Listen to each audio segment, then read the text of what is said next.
Friends, good morning. कसे आहात तुम्ही? मी शुभांगी तुमच्या सगळ्यांचं स्वागत करत आहे माझ्या चॅनल ममाज वर्ल्डमध्ये. सो आजचा व्लॉग खूपच जास्त स्पेशल आहे आणि आजच मी टाकणार आहे. सो आज आमच्या घरी येत आहे माझ्या girlfriends Tanu, Swati and Priya with their kids, Sakhi, Reva and Ruhi. So and Aarav actually गावाकडे गेलेला आहे म्हणून तो आम्हाला आता भेटत नाही आहे, पण definitely will meet on new year. So सखीला तर तुम्ही ओळखता कारण की ती खूपच फेमस ब्लॉगर झालेली आहे आणि रेवाला आज तुम्हाला मी भेटवते. आणि रूही जी आहे ती मीची बेस्ट फ्रेंड आहे आणि आम्ही किड्स आहे किड्स. आणि आम्ही सगळ्यांनी विचार केला होता फ्रॉम लास्ट इयर की आपण सगळ्याच जणींनी भेटून एकत्र भेटायला लागेल आणि थोडंसं टाईम आपल्यासाठी काढावं लागेल. फायनली आम्हाला तो टाईम भेटलेला आहे. सो आता थोड्या वेळातच तनू येणार आहे आणि त्याच्यानंतर स्वाती अँड प्रिया येणार आहे. सो भेटूयात थोड्या. सो गाईज, मला फरमाईश आलेली आहे दही भल्ल्याची, ज्याला आपण मराठीमध्ये दही वडा पण बोलतो. आणि ही बेसिकली खूपच फेमस डिश आहे जे मी अमृतसरमध्ये शिकलेली आहे कारण की माझं एज्युकेशन अमृतसरमध्ये झालेलं आहे, पंजाबमध्ये. आणि ती मी आता बनवणार आहे आणि मी तुम्हाला दाखवेल पण ती कशी बनवली जाते. सो आपण बनवत आहे दही वडा. सो दही वडा बनवण्यासाठी लागते उडद डाळ. सो उडद डाळ जी आहे ती 7 तास भिजवून ठेवायची आणि त्याच्यानंतर पिसायची आहे. त्याच्यामध्ये सोडा, बेकिंग सोडा काही नाही घालायचं, फक्त सॉल्ट घालून पिसायचं आहे आणि जास्त पाणी नाही. कन्सिस्टन्सी त्याची जरा जास्त हे पाहिजे, म्हणजे जास्त पातळ नको आहे आणि कन्सिस्टन्सी थोडीशी अशी हवी आहे. त्याच्यानंतर आपल्याला गार्निशिंगला लागत आहेत काजू, त्याच्यानंतर आपल्याला मोस्ट इम्पॉर्टंट चाट मसाला आणि ही आहे चिंचेची चटणी, ज्याला इमलीची चटणी पण म्हणतात. इमली भिजवून ठेवायची आहे अर्धा तास. त्याच्यामध्ये नमक, तिखट आणि थोडीशी हळद आणि ह्याच्यामध्ये तुम्ही गुळही घालू शकता, स्टिवियाही घालू शकता आणि साखरही घालू शकता. सो मी घातलेली आहे साखर कारण की शुगर फ्री सगळे खात नाहीत, स्टिविया सगळे खात नाहीत म्हणून. आणि त्याच्यानंतर हे आहे दही आणि मी दही घेतलेलं आहे गोवर्धनचं रिच अँड थिक दही आणि ह्याच्यामध्ये पण मी शुगर टाकून ह्याला छानपैकी फेटून घेतलेलं आहे. So these are all the ingredients we want for our dahi balla recipe. आणि ह्याच्यासोबत थोडीशी गार्निशिंगला कोथिंबीर पण लागेल आणि लाल मिर्च पावडर पण लागेल. सो आपण चला बनवूयात. आता आपला मस्त आहे आणि आता ह्याच्यामध्ये आपण तेल टाकणार आहे कारण की आपल्याला दही बल्ला बनवण्यासाठी छानपैकी उडद डाळ जी आपण भिजवलेली आहे त्याचे आपल्याला ह्याच्यामध्ये छोटे छोटे गोले टाकायचे आहेत. सो थोडंसं थंड पाणी ठेवलेलं आहे. सो दही वडा बनला आपल्याला ह्याच्यामध्ये टाकायचा आहे. फॉर 15 मिनिट सोक करायचं आहे.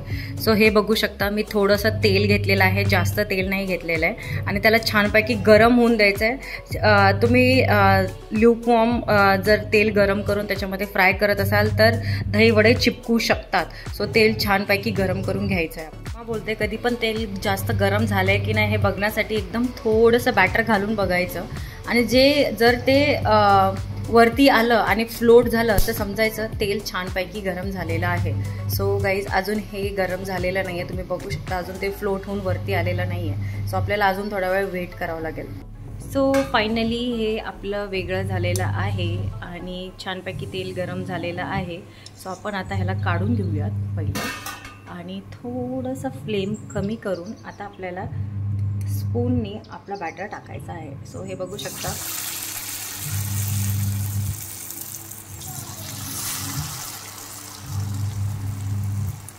जास्त मोठे नाही भल्ले बनवायचे आहेत, आपल्याला छोटे छोटेच बनवायचे आहेत. सो हे बघू शकता आपले आता वडे छानपैकी भाजले जात आहेत आणि हे छानपैकी असे निघत आहेत आणि तुम्ही बघू शकता हे चिपकले नाही आहेत. That is most important thing की हे चिपकायला नको आहेत. आणि आता ह्याच सीम आचवर आपल्याला छानपैकी तळून घ्यायचं आहे. सो भाजून नाही, तळून घ्यायचं आहे.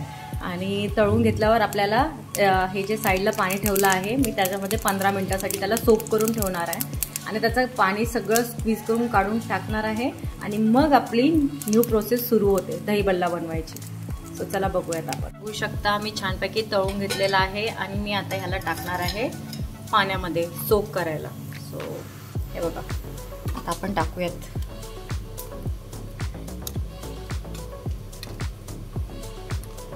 थंड पाण्यात टाकते बेसिकली, कोणी कोणी गरम पाण्यात पण टाकतं, पण मी थंड पाण्यात टाकते आणि मी याला सोक करून ठेवणार आहे. ह्याच्यामधलं सगळं ऑइल पण निघून. हे वडे पाण्यामधनं मी काढून घेतले आणि त्याला छानपैकी स्क्वीज करून घेतले, हे बघा.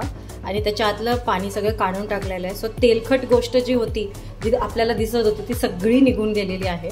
सो आता आपण बघूयात की आता आपण पुढे काय काय करायचं आहे. सो सर्वात पहिलं आपल्याला हे दही घ्यायचं आहे, ज्याच्यामध्ये मी शुगर टाकून फेटून घेतलेलं आहे छानपैकी. आणि हे थिक दही आहे. सो चला, हे बघू शकता, छानपैकी दही टाकून घ्यायचं आपल्याला. सगळं दही टाकलं आपण आता. आणि दही टाकल्यावर आता आपल्याला ह्याच्यामध्ये टाकायचं आहे टर्मरिक चटणी. सो ही जी आहे टर्मरिक चटणी आपल्याला टाकायची आहे. जितकं तुम्हाला आंबटपणा आणि गोडपणा, आंबट चंबट आवडतं तेवढं तुम्ही टाकू शकता.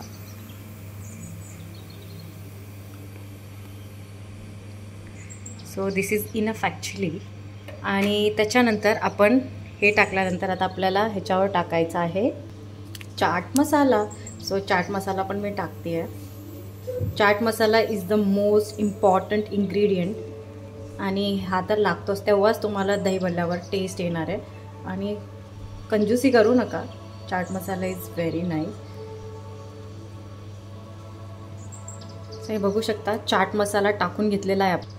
चाट मसाला टाकल्यानंतर थोडीशी चिली टाकायची आहे आपण ह्याच्यावर आणि ती आपल्याला स्प्रिंकल करायची आहे चिली. सो हे बघू शकता, मी हातानेच चिली टाकणार आहे आणि जास्त नको पडायला आणि जास्त तिखट नको लागायला. सो ही कश्मीरी मिर्च आहे जी मी टाकली आहे. सो हे बघू शकता, so spicy. Last but not least आता आपण टाकणार आहे ह्याच्यामध्ये काजू. सो काजू पण छानपैकी गार्निश करून घ्यायचं आहे. आणि गार्निश केल्यावर आपल्याला ह्याला फ्रीजमध्ये ठेवून द्यायचं आहे. फ्रीजरमध्ये नाही ठेवायचं आहे, फ्रीजमध्ये ठेवायचं आहे आणि थंड होऊन द्यायचं आहे. सो फायनली ह्या प्रकारे तयार झालेली आहे आपला दही भल्ला. आणि ह्याला आपण मराठीमध्ये दही वडा पण म्हणतो. आणि ह्याला तुम्ही कोरिएंडर म्हणजे धनिया नाहीतर कोथिंबीर मराठीमध्ये बोलतात, त्याने पण गार्निश करू शकता. सो मी टाकत नाही आहे कारण की मिहीर धनिया नाही खात आणि त्याने बघितलं की तो म्हणेल मला हे नको, पण मला पाहिजे की त्याने हे खावावं. सो चला आता आपण पुढची. आता स्वाती अँड प्रिया आलेल्या आहेत घरी with a little Reva and Ruhi. So ते आल्यानंतर मी सर्वात पहिले त्यांना लंच सर्व केलं कारण की लंचचा टाईम झालेला होता. आणि मी दही भल्ल्यांसोबत मसाले राईस बनवला होता, जो की माझ्या मॉमनी मला शिकवलेला आहे, खूप छान. आणि त्याचा एक छोटासा शॉर्ट्स पण टाकणार आहे मी. आणि रूही आणि मिहीर खूप छान प्रकारे खेळत होते आणि त्यांनी पूर्ण घरात गोंधळ घातलेला होता. आणि रेवा एकटीच खेळत बसलेली होती.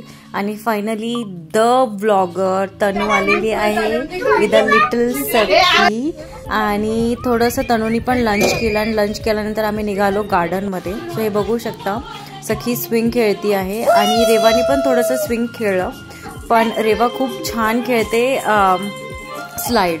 सो थोडा वेळ स्लाईड खेळल्यानंतर आम्ही वरती आलो कारण की त्या दोघींना भूक लागलेली होती. आणि मिहीर आणि रूही खूप छान प्रकारे त्या दोघींना एंटरटेन करत होते बिकॉज त्या दोघींमुळे ह्या दोघांना TV बघायला भेटत नव्हता. सो पण ते दोघं शिकतील हळूहळू कारण की त्या ह्या दोघींना सांभाळायचं आहे बिकॉज ते मिहीर तर सर्वात मोठा दादा आहे, त्याच्यानंतर रूही, राही. नंतर आम्ही खराडी आलो आणि खराडीमध्ये आम्ही न्यू इयर सेलिब्रेट केला. सो हिअर वी गो.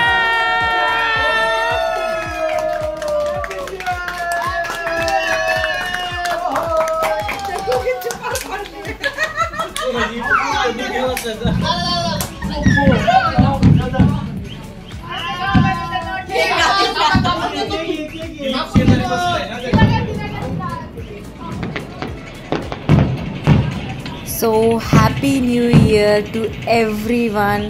खुश रहा, हेल्दी रहा, हॅपी रहा, सगळ्यांना भेटा, बोला आणि खूप सगळा टाईम फिरण्यात स्पेंड करा आणि एन्जॉय करा. त्यासोबतच happy new year, happy 2025 to everyone.